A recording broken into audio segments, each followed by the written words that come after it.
আসসালামাইকুম।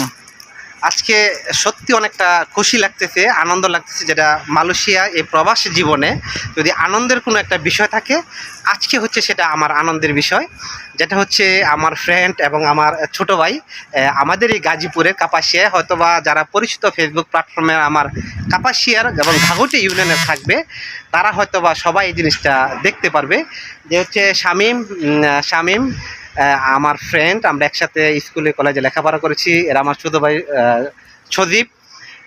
আপনারা সবাই জানেন খিরাডির তাদের বাসা। তো আজকে সে সিঙ্গাপুর থাকে, সে ট্রাভেলসে আসছে হয়তোবা ট্যুরিস্টে 2-3 দিনের জন্য ঘুরতে মালয়েশিয়াতে। তো যেভাবে হোক আমার সাথে সে সংযুক্ত করেছে এবং আমার সাথে আজকে দেখা হয়ে গেল। যেভাবে আসলে আপ্যায়ন করার দরকার ফ্রেন্ডশিপ হিসাবে, যেহেতু বিদেশ বাড়ি এখানে আসলে আমাদের অবসর সময়টা পাওয়া যায় না, সবাই আমরা কাজে থাকি, তারাও কাজ ছেড়ে কিন্তু আসছে। স্বামী হয়তো বা 2 দিন থাকতো, তারও একটা ব্যস্ততা থাকে, সে চলে যাবে।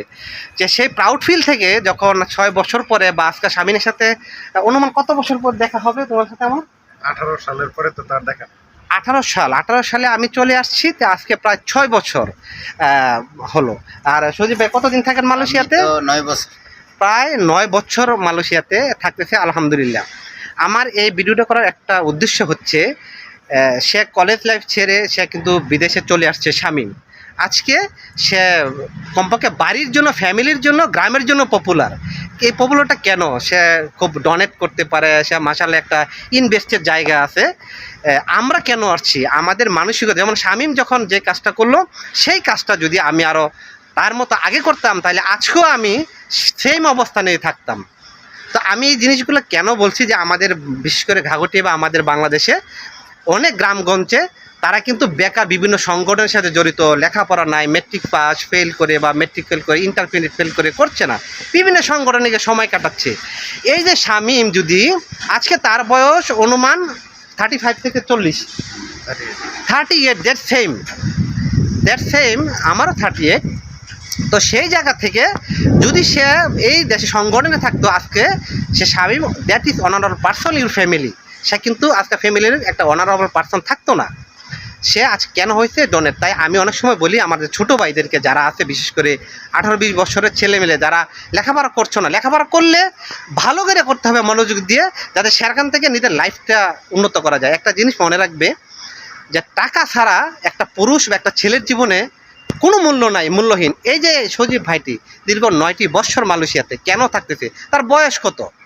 কেন থাকতেছে বুঝতে হবে। সে কি পারতো না কোনো সংগঠনে থাকতে? সে কি পারতো না বাবার কাঁধে থাকতে? করেনি। তা আমি যে কথাগুলো বলছি আমার ছোট ভাইদের জন্য, যে যার যার ফ্যামিলি ডেভেলপ হইলে একসময় কিন্তু আমরা ভালো থাকবো, আমার ফ্যামিলি আত্মীয় স্বজন ভালো থাকবে, আমার দেশও ভালো থাকবে। তো সেই জায়গা থেকে আজকে আমি খুবই খুশি যে আমি একটু শামীমকে জিজ্ঞেস করবো যে আমার সাথে দেখা হয়েছে অনেক দিন পরে, যে আসলে আমাকে পেয়ে সে শামীম কতটা হ্যাপি। বলো। অনেক খুশি, কারণ হলো আমি এই পারতাম যে এর সাথে দেখা না করি সিঙ্গাপুরে যাইতে গিয়ে পারতাম।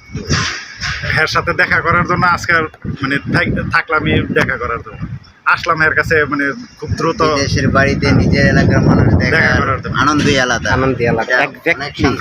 Exactly right.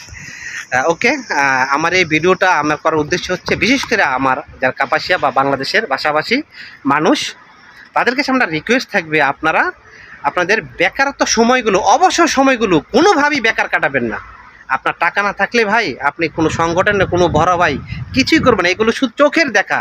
আমার অভিজ্ঞতা, আমি সংগঠনে ছিলাম, এমনি ছেড়ে দিয়ে আসিনি। যখন বুঝতে পেরেছি, সঠিক জ্ঞানটা চলে আসছে, ঠিকই সব ছেড়ে আসছি। আজকে একটা নিজের কনফিডেন্স থাকে যে আমি বড় কিছু করতে পারবো।